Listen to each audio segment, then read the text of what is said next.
This channel does not promote any violent, harmful, or illegal activities. All content provided by this channel is meant for an educational purpose only. Napoleon বলেছিলেন আত্মহত্যা জীবনের সবথেকে বড় কাপুরুষতার পরিচয়। কিন্তু দিল্লির বুরারি বা মহারাষ্ট্রের সাংলি সেখানে আমরা কি দেখেছি?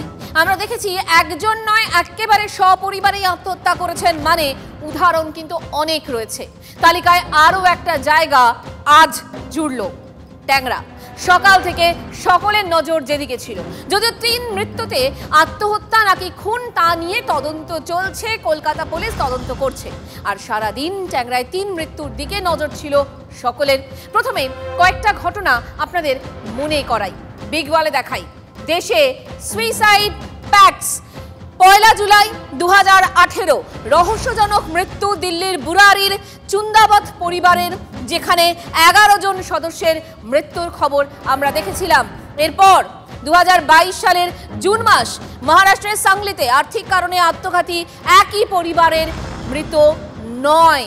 এরপর 2023 28 অক্টোবর গুজরাটের সুরাতে আত্মঘাতী একই পরিবারের 7 জন এবং 2024 সালের জুলাই মাস মধ্যপ্রদেশের আলিরাজপুরে একই পরিবারে 5 জনের ঝুলন্ত দেহ উদ্ধার হয়। তার মানে উদাহরণ কিন্তু অনেক রয়েছে।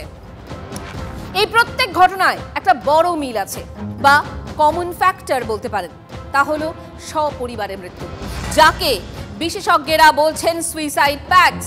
আর এই সুইসাইড প্যাক্টসের যে উদাহরণ, সেই উদাহরণগুলো আপনাদের সামনে আমরা তুলে ধরলাম।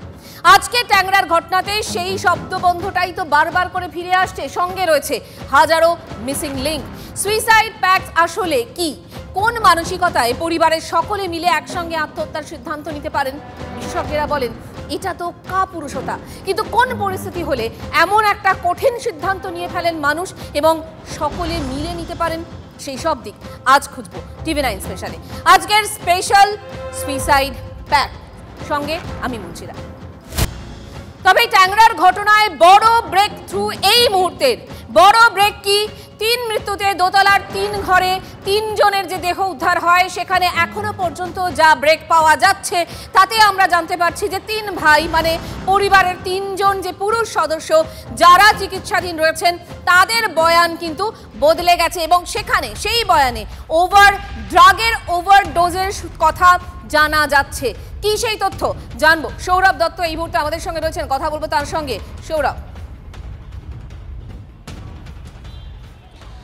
দেখো, যেখানে এই দুর্ঘটনাটি ঘটে সেখান থেকে যে নিকটবর্তী বেসরকারি হাসপাতাল ছিল, যেখানে চিকিৎসার জন্য এই 2 ভাই এবং তাদের যে পরিবারের যে নাবালক সদস্য রয়েছেন তাকে নিয়ে যাওয়া হয় এবং সেই 3 জনই এখন আইসিইউ চিকিৎসাধীন রয়েছেন। যে কোনো হাসপাতালে নিয়ে গেলে যখন দুর্ঘটনা ঘটে তখন চিকিৎসকেরা জানতে চান যে ঠিক কী ঘটেছিল এবং সেই যে ঠিক কী ঘটেছিল সেটাকেই কিন্তু প্রিলিমিনারি স্টেটমেন্ট হিসেবে ধরা হয়।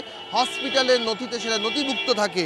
সেই নথি আমাদের কাছে এসে পৌঁছেছে এবং এই মুহূর্তে আমরা যেটা জানতে পাচ্ছি যে তাদের মধ্যে প্রণয় দে, সেই প্রণয় দেকে যখন জিজ্ঞেস করা হয় তার সঙ্গে ঠিক কী ঘটেছিল, কিভাবে তিনি চোট পেলেন, তখন তিনি জানিয়েছেন ড্রাগ ওভারডোজের কথা। 18 ফেব্রুয়ারি তার ড্রাগ ওভারডোজ হয়েছিল, অর্থাৎ আজ হচ্ছে বুধবার, মঙ্গলবার রাতে তার ড্রাগ ওভারডোজ হয়েছিল, এটা তিনি উল্লেখ করেছেন চিকিৎসকদের কাছে। প্রশ্ন যেটা উঠছে যে ড্রাগ ওভারডোজ কিভাবে হলো, কিভাবে তিনি ড্রাগ ওভারডোজের শিকার হলেন এবং তার সঙ্গে দুর্ঘটনার কি সম্পর্ক, কেন তিনি ড্রাগ ওভারডোজের কথা উল্লেখ করলেন। দেখো, আজকে সকাল থেকে যে তথ্যগুলো আমরা পেয়েছি তার মধ্যে স্লিপিং পিলের রয়েছে, উদাহরণ রয়েছে। তাহলে কি এই ড্রাগ মানে স্লিপিং পিল নাকি অন্য কোনো ওষুধ? আর যদি ড্রাগ ওভারডোজ হয়ে থাকে তাহলে সেটা কি তিনি নিজে করেছিলেন স্বেচ্ছায় নাকি অন্য কেউ করতে বাধ্য করেছিলেন? এই প্রশ্নগুলোও তো উঠবে।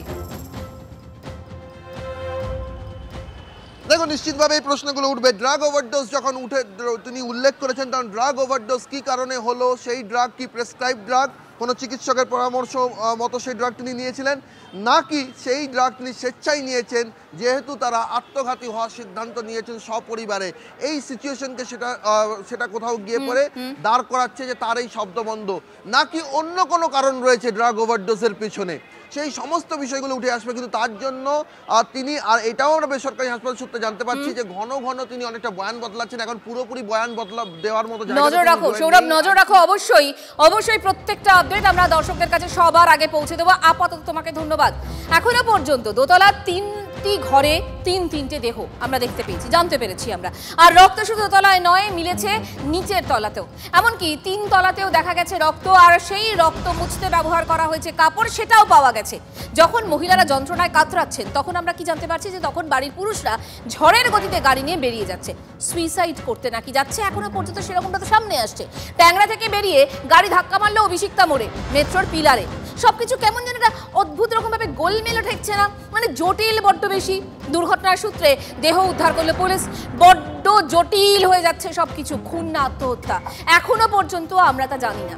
সূত্র মারফত যে তথ্য আমরা পাচ্ছি তাতে আত্মহত্যার তথ্যই কিন্তু জোরালো হচ্ছে। আর এখানেই এসে যাচ্ছে সেই সুইসাইড প্যাক্টসের কথা। আপনাদের এবার দেখাই দেশের কথা, আপনাদের বলেছিলাম এবার বাংলার কথা বলি। দেখুন, 14 ডিসেম্বর 2024 আর্থিক অনটন, ঘুমের ওষুধ খেয়ে মৃত নরেন্দ্রপুরের একই পরিবারের 3 জন। আমাদের বাংলাতেও এই ঘটনা ঘটেছে এর আগে। 2023 30 ডিসেম্বর নারায়ণপুরের ফ্ল্যাটে স্ত্রী, মেয়ের রক্তাক্ত দেহ ও গৃহকর্তার ঝুলন্ত দেহ উদ্ধার হয়। 2022 এপ্রিল মাস বাজারে দেনা, বরানগরের স্ত্রীকে বিষ খাইয়ে আত্মঘাতী স্বামী। মানে একের পর এক উদাহরণ কিন্তু রয়েছে। এই উদাহরণগুলো যেগুলো তুলে ধরলাম সব জায়গায় একটা মিল, তা হলো সুইসাইড প্যাক্টস। কেন এই পরিস্থিতি তৈরি হয় এ নিয়ে আমরা কথা বলেছিলাম মনোরোগ বিশেষজ্ঞদের সঙ্গে। শুনুন। যখন একাধিক লোক, 1 থেকে 2-3টা লোক একসঙ্গে সুসাইড করার পরিকল্পনা করে, নিজেদের মধ্যে কথা বলে, সেটা হচ্ছে সুসাইড প্যাক্ট। ধরুন যারা ভালোবাসে দুজনই মিলে একসঙ্গে সুসাইড করব, বা ফ্যামিলিতে এরকম ঘটনা ঘটে যে আর্থিক কারণে সবাই মিলে একসঙ্গে সুসাইড করব, তো এগুলো হচ্ছে নিজেদের মধ্যে কথা বলে একটা চুক্তি যে একসঙ্গে আমরা সুসাইড করব, সেটাকে সুসাইড প্যাক্ট বলি আমরা। আমাদের সঙ্গে আর এক বিশেষজ্ঞ রয়েছেন, ডক্টর ইন্দ্রজিৎ সাহার সঙ্গে আমরা একটু কথা বলবো এবং বুঝে নেওয়ার চেষ্টা করব সত্যি ইন্দ্রনীল সাহা কিন্তু কেন এই ধরনের প্রবণতা তৈরি হচ্ছে। ডক্টর সাহা, আমি মঞ্জিরা কথা বলছিলাম স্টুডিও থেকে। আপনার কাছে যেটা আমার জানার, যে এই যে সুইসাইড প্যাক্টস নিয়ে আমরা কথা বলছি, এটা আসলে কি? হ্যাঁ, প্রথমে আমাকে বলতে হবে যে এটা কি আদৌ সুইসাইড প্যাক্ট না অন্য কিছু, সেটা কিন্তু আমরা এখনো অন্ধকারে রয়েছি। আমরা শুধু এই ধরনের সম্ভাবনার কথা উঠে আসছে তাই আমরা আলোচনা করছি।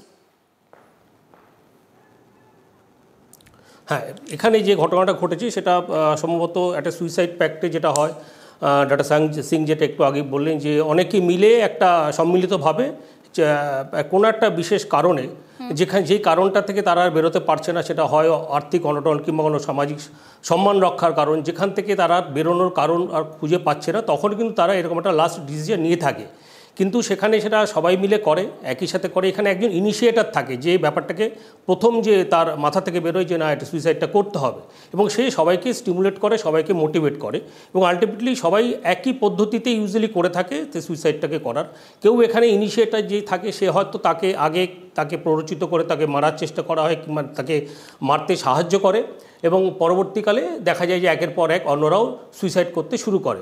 কিন্তু এখানে কিন্তু কয়েকটা জিনিস একটু অন্যরকম ঠেকছে। ইউজুয়ালি যেটা দেখা যায় যে সুইসাইড প্যাক্টের ক্ষেত্রে একই পদ্ধতিতে অবলম্বন করা হয় সুইসাইড, এবং একই জায়গাতে করা হয়, একই স্থানে করে। কিন্তু এখানে যেহেতু দেখছি যে 3 জন তারা বাড়িতে করেছে সুইসাইড, এবং বাকি 3 জন তারা রাস্তায় গিয়ে গাড়ি চালিয়ে ধাক্কা দিয়ে তারা সুইসাইড করার চেষ্টা করেছে। এই জায়গাটা একটুখানি আমার কাছে খুব মানে এটা দেখে আপনার কি মনে হচ্ছে ডক্টর সাহা যে এটা কি হতে পারে? এটা সুইসাইড হতে পারে, অবশ্যই সুইসাইড হতে পারে, কিন্তু এর পেছনে হোমিসাইড সুইসাইড আছে কিনা সেটাও দেখতে হবে। এই যে হাত কাটা অবস্থায় কে হাত কাটলো, কে গলায় চাকু লাগালো, যেগুলো আমি শুনলাম, তো এটাও কিন্তু দেখতে হবে যে এটা এরকম তো নয় যে সুইসাইড মানে হোমিসাইড করার পরে তাদের মধ্যে খুব গিল্টি কনসাস থেকে তারা আলটিমেটলি সুইসাইড করার চেষ্টা করেছে, সেটাও কিন্তু একটা দিক কিন্তু আমাদের জেনে রাখতে হবে। কিন্তু সেটা আমাদের সমস্যা পুরো ব্যাপারটাই চিকিৎসা মানে তদন্তাধীন, সেটা করার পরেই আমাদের। আপনি একটা কথা বললেন ডক্টর সাহা, যে কোনো একটা পরিস্থিতিতে এরকম কঠিন সিদ্ধান্ত নেওয়া হয়, কোনো একজনের মাথা থেকে বেরোয়, বাকিরা সেটা শোনে। আমার বক্তব্য হচ্ছে কোনো একজনের মাথা থেকে বেরোলো, কিন্তু আমার মাথা থেকে বেরোলো, কিন্তু আমি সকলকে কিভাবে কনভিন্স করলাম? কারণ সকলে মিলে এই সিদ্ধান্তটা নিচ্ছে, এটা কি করে পসিবল? কোন জায়গা থেকে, কোন মানসিকতা থেকে? এটা বেসিক্যালি কোনো সম মানসিকতার লোক এবং একই পরিবারের লোকের মধ্যেই হয়, এবং সেই প্রবলেমটা, সেই সমস্যাটা কিন্তু তারা সবাই সম্মুখীন হচ্ছে। মানে এখানে দেখা যাচ্ছে যদি এখানে একজন লোকও যদি বেঁচে থাকে তাহলে হয়তো সেই সমস্যার সম্মুখীন হবে, সেক্ষেত্রে তারা একটা পলায়ন বৃত্তি অবলম্বন করে এই সুইসাইডের মাধ্যমে। আচ্ছা, আজকেই আমরা দেখেছি যে কালনায় যুবককে আজ রাস্তায় কুপিয়েছেন এক যুবতী, এবং এ ধরনের ঘটনা ইদানিংকালে আমরা খুব দেখতে পাচ্ছি। মানে মানুষের মধ্যে কি নৃশংসতা বাড়ছে?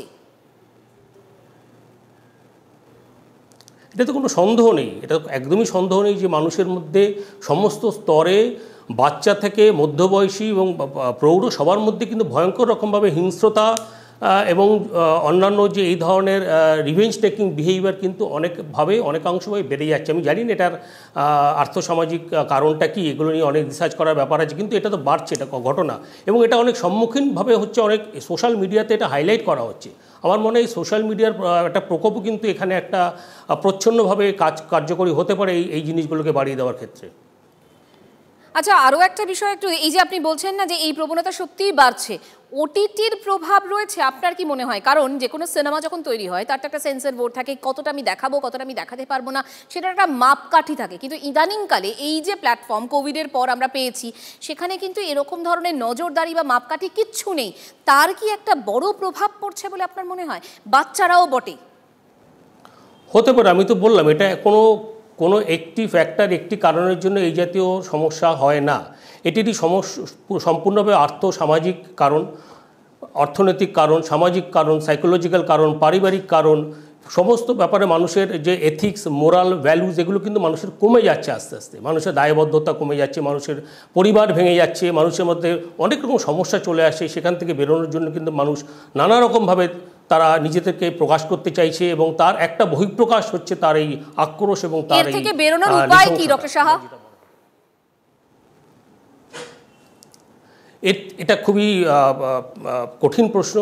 বেরোনোর কী উপায়, আমার নিজেরও জানা নেই যে এটা বেরোনোর কী উপায়। একমাত্র অ্যাওয়ারনেস, সবার মধ্যে অ্যাওয়ারনেসটা যদি আমরা গ্রো করতে পারি, এবং শিশু অবস্থা থেকে প্রতিটি পরিবারের মধ্যে থেকে যদি আমরা শিশুদেরকে সঠিকভাবে স্কুলে, কলেজে, সব জায়গাতে যদি তাদেরকে আমরা প্রকৃত উপদেশ দেওয়া এবং তাদেরকে পালন করা এবং তাদেরকে মোটিভেট করতে পারি, তবেই কিন্তু আমার মনে হয় এটি সব ক্ষেত্রে এটার একটা সদুত্তর আমরা পেতে পারি। এবং রাজনৈতিকভাবেও আমার মনে হয়, পলিটিক্যালিও এই জিনিসটাকে অনেকটা দেখতে হবে।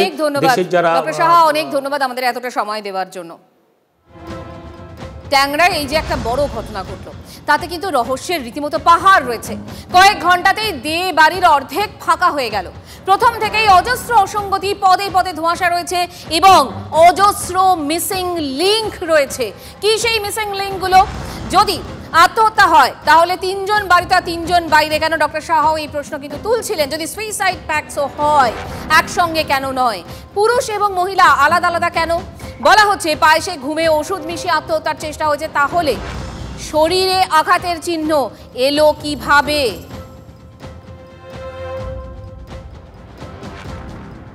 হাতের শিরা এবং গলায় আঘাতের চিহ্ন কোথা থেকে এলো? এই প্রশ্ন তো উঠবেই। আরো প্রশ্ন উঠছে, তাহলে কি ঘুমের ওষুধ খাইয়ে বেহুশ করে গলায় এবং হাতে আঘাত করে মৃত্যু নিশ্চিত করার চেষ্টা করা হয়েছে? প্রশ্ন আরো রয়েছে। আত্মহত্যা হলে বাড়ির একতলায় দেহ উদ্ধার হলো, আর অন্য তলায় ছুরি পাওয়া গেল, এবং রক্তও রইল প্রায় প্রত্যেকটা ফ্লোরে। সেটাই বা কেন? গোটা বাড়িতে ছড়িয়ে ছিটিয়ে রক্তের দাগ রয়েছে, এবং ঘরে রক্ত মাখা কাপড়ও পাওয়া গেছে। সেটা কেন? কি কাজে ব্যবহার হয়েছে? রক্ত মোছার জন্য? আত্মহত্যা যদি হয় তাহলে রক্ত গোটা বাড়িতে তার দাগ কেন রয়েছে, আর রক্ত যদি মোছার চেষ্টা করা হয় তাহলে কে সেটা করলো? সিসিটিভি ফুটেজ অনুসারে রাত 1টার মধ্যে বাড়ির 3 পুরুষ সদস্য বেরিয়ে গেলেন বাড়ি থেকে হুশ করে। দুর্ঘটনা ঘটল ভোর 3:15 নাগাদ। ঘটনাস্থলের দূরত্ব 6.5 কিলোমিটার। ভোর রাতে খুব বেশি হলে গাড়িতে 10 মিনিট সময় লাগার কথা, তাহলে 2.25 ঘন্টা ধরে কোথায় ছিলেন ওই 3 জন?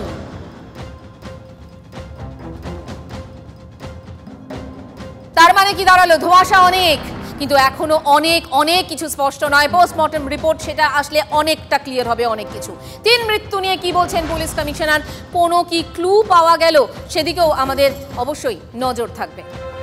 এখনো অবধি আমরা সেরকম কিছু সুসাইড নোট পাই। সুসাইডের জন্য বেরিয়েছিল না, মানে ওরাই মেরেছে না অন্য কিছু হয়েছে, because there are certain other things which we no.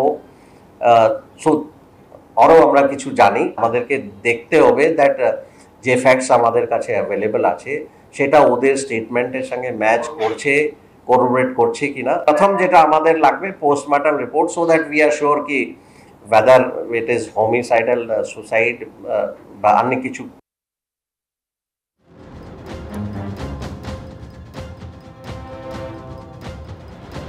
3 মৃত্যু, হাজার প্রশ্ন, অজস্র মিসিং লিঙ্ক। সেই লিঙ্কগুলো সত্যি সেই খোলাসা হবে কি, রহস্যের সমাধান হবে কি? আমাদের নজর থাকবে এবং TV9 বাংলা সবার প্রথম সেই ব্রেক আপনার ড্রয়িং রুমে পৌঁছে দেবে। কলকাতা লিগে আইনি লড়াই, আইএফএর বিরুদ্ধে আইনি লড়াইয়ে অভিষেক বন্দ্যোপাধ্যায়ের club diamond Harbour FC Kolkata লিগের নিষ্পত্তিতে স্থগিতাদেশ আলিপুর আদালতের। এখনই কলকাতা লিগ চ্যাম্পিয়ন নয় ইস্টবেঙ্গল, ঘোষণা করতে পারবে না আইএফএ। কলকাতা লিগে ইস্টবেঙ্গলের বিরুদ্ধে ম্যাচ ওয়াকওভার দেয় ডায়মন্ড হারবার FC। লিগের সূচি নিয়ে অসন্তুষ্ট ছিল অভিষেক বন্দ্যোপাধ্যায়ের ক্লাব। আইএফএর বিরুদ্ধে আইনি পদক্ষেপ নেয় এই ক্লাব মানে ডায়মন্ড হারবার FC। পয়েন্টের বিচারে ইস্টবেঙ্গল এগিয়ে। লিগ সাব কমিটি চাইলেও ইস্টবেঙ্গলকে চ্যাম্পিয়ন ঘোষণা করতে পারবে না। স্থগিতাদেশ রয়েছে আদালতের, আজ সেই স্থগিতাদেশ জারি করেছে আদালত।